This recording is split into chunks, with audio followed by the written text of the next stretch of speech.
नागपूर शहरात सीताबर्डी येथील मोर भवन हे जुने सिटी बस स्थानक असून या बस स्थानकात दररोज हजारो प्रवासी ये जा करतात। हे मोर भवन बस स्थानक नागपूर जिल्ह्यामध्ये एक नामांकित सिटी बस स्थानक म्हणून ओळखले जाते। परंतु गेल्या 1 ते 2 वर्षांपूर्वी अचानक पाऊस आल्याने बाजूला असलेल्या नाल्याच्या पुराचं पाणी थेट बस स्थानकामध्ये शिरलं होतं।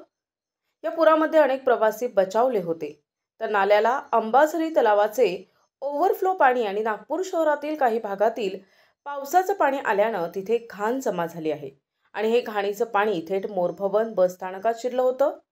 त्यामुळे मोठा अनर्थ टळला।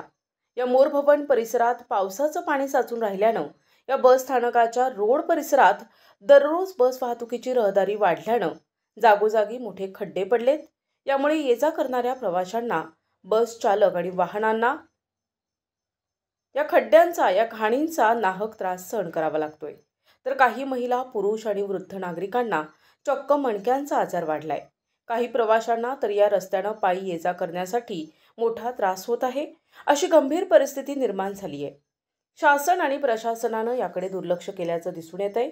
या बस स्थानकावरील खड्डे तात्काळ दुरुस्त करून तिथे असलेली घाण स्वच्छ करण्याची मागणी सर्व प्रवासी, बस चालक, वाहक आणि नागरिक यांनी केली आहे। प्रतिनिधी मंगेश उराडे, NTV न्यूज मराठी, नागपूर।